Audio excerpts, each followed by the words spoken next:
अऊज़ु बिल्लाहि मिनश्शैतानिर्रजीम बिस्मिल्लाहिर्रहमानिर्रहीम अल्लाहुम्मा सल्लि अला मुहम्मदिन व आलि मुहम्मद वअज्जिल फरजहुम। अस्सलामु अलैकुम व रहमतुल्लाहि व बरकातुहू। दोस्तों, जानवरों में अस्कात हमल की बहुत सारी वजूहात हैं, यानी बच्चा गिरा देने की बहुत सारी वजूहात हैं। उनमें जो सबसे बड़ी वजह है, उस बीमारी का नाम है विब्रियोसिस। पहले ज़माने में विब्रियोसिस कहा जाता था, अब आजकल लिटरेचर में, बुक्स में उस बीमारी का नाम कंपाइलोबैक्टीरियोसिस है। इसके अलावा ब्रूसिलोसिस भी अस्कात हमल की दूसरी बड़ी वजह है। और फिर उसके बाद विब्रियोसिस के बाद ब्रूसिलोसिस, और ब्रूसिलोसिस के बाद ट्राइकोमोनियसिस भी एक वजह है अस्कात हमल की। और लेप्टोस्पायरोसिस ये भी एक बीमारी है जो कि अस्कात हमल का ज़रिया बनती है जानवरों में। आज हम जो डिस्कस करेंगे सबसे पहली बीमारी विब्रियोसिस को या कंपाइलोबैक्टीरियोसिस को। तो इसकी सबसे इस बीमारी की जो वजह है, जो सबब है या रीज़न है या कॉजेटिव एजेंट है, वो है जी कंपाइलोबैक्टर फीटस। कंपाइलोबैक्टर फीटस एक ग्राम नेगेटिव बैक्टीरिया है और खुर्दबीन के नीचे सुर्ख रंग का नज़र आता है। ये ख़ास तौर पर ये जो बीमारी है ये नर सांड में हो जाती है।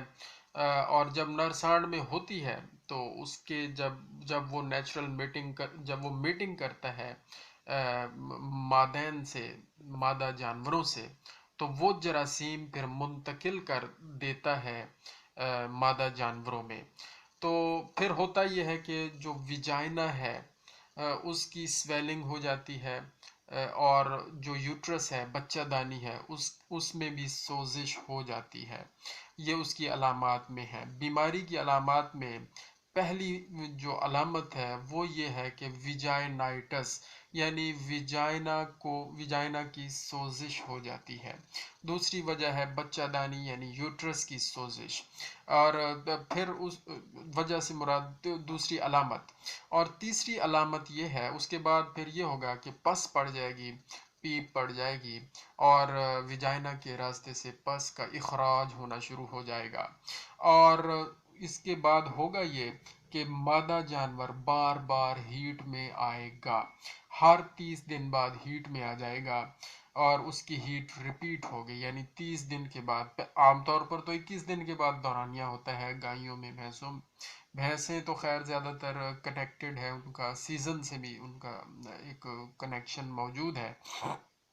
अक्टूबर नवंबर और नवंबर दिसंबर के महीनों में वो ज़्यादा हीट में आती हैं भैंसें। और जनाब आला होगा ये कि जब पीप आना शुरू हो जाएगी तो हीट ज़्यादा, एनिमल में बार बार हीट आएगी। अगर इस दौरान हीट जब आती है तो जाहिर है इंसेमिनेशन करवाई जाती है, उस पर आर्टिफिशियल इंसेमिनेशन करवा कर उसको प्रेग्नेंट करने की कोशिश की जाती है। या अगर सांड अवेलेबल है तो उसके ज़रिए प्रेग्नेंट करने की कोशिश की जाती है।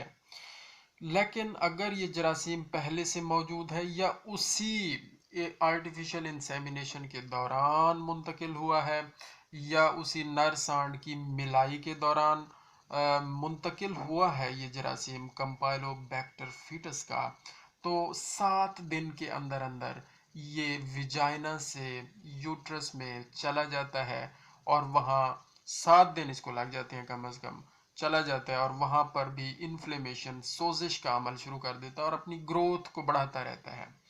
और होगा ये कि जब ये अपनी ग्रोथ को बहुत ज़्यादा बढ़ा देगा, वहाँ पीप पड़ जाएगी।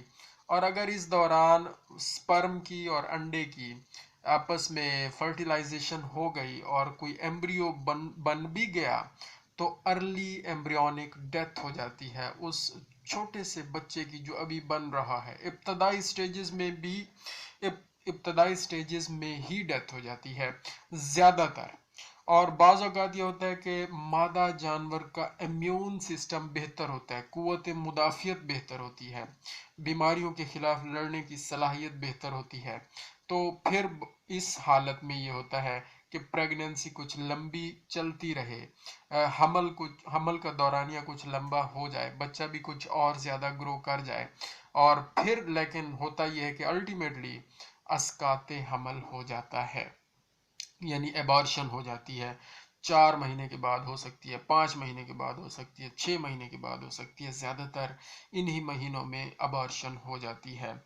और कोई कभी हाँ, इस दौरान अगर ट्रीटमेंट शुरू कर दिया जाए तो मुमकिन है कि हमल बाकी रहे, बरकरार रहे, और डिलीवरी भी हो जाए, और डिलीवरी भी डिफेक्ट्स से पाक हो, बच्चे में कोई डिफेक्ट ना हो, ये मुमकिन है।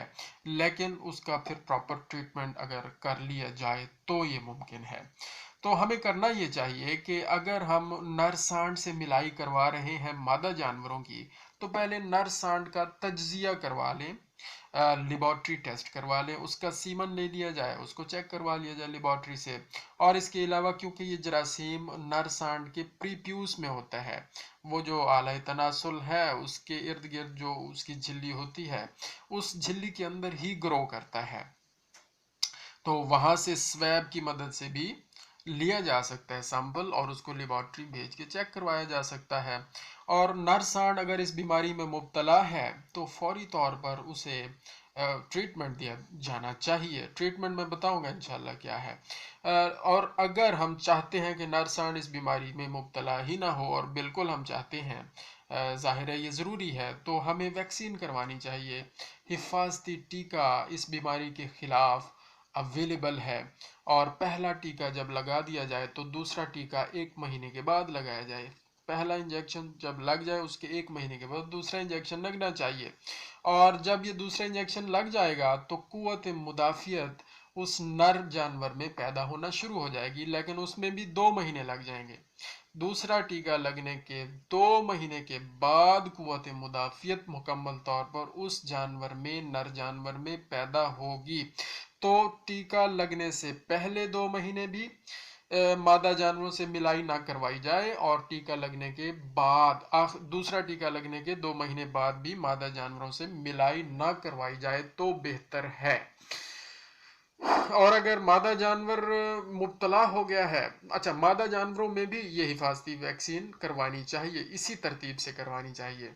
अब अगर खुदा न खास्ता नर और मादा दोनों पॉजिटिव हो गए हैं कंपाइलोबैक्टर फीटस जरासीम से, लेबॉर्ट्री ने बता दिया, तो अब उनका ट्रीटमेंट करना चाहिए। ट्रीटमेंट में सबसे बेस्ट है स्ट्रेप्टोमाइसिन एंटीबायोटिक, इसका इस्तेमाल बहुत ही बेहतर है।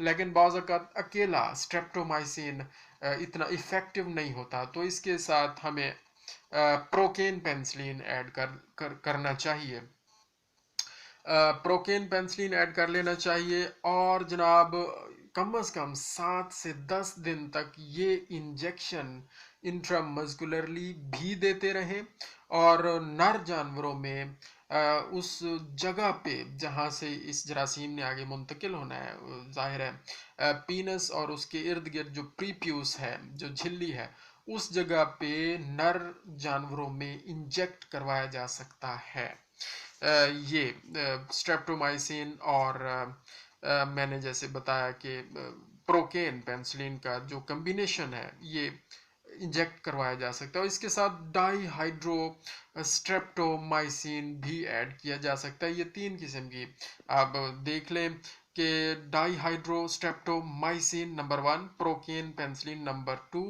और स्ट्रेप्टोमाइसिन नंबर 3, ये 3 कम्बिनेशन इकट्ठे यूज करवाए जाए, ताकि नर जानवरों को और मादा जानवरों को इस बीमारी से इस बीमारी का ट्रीटमेंट कर लिया जाए और इनको पाक कर लिया जाए इस बीमारी से, इस जरासीम से। तो हमने नर में इसी तरह लगा देना है, इंट्रामस्कुलर भी लगाना है और उस जगह पे भी लगाना है। मादा में क्या करना है?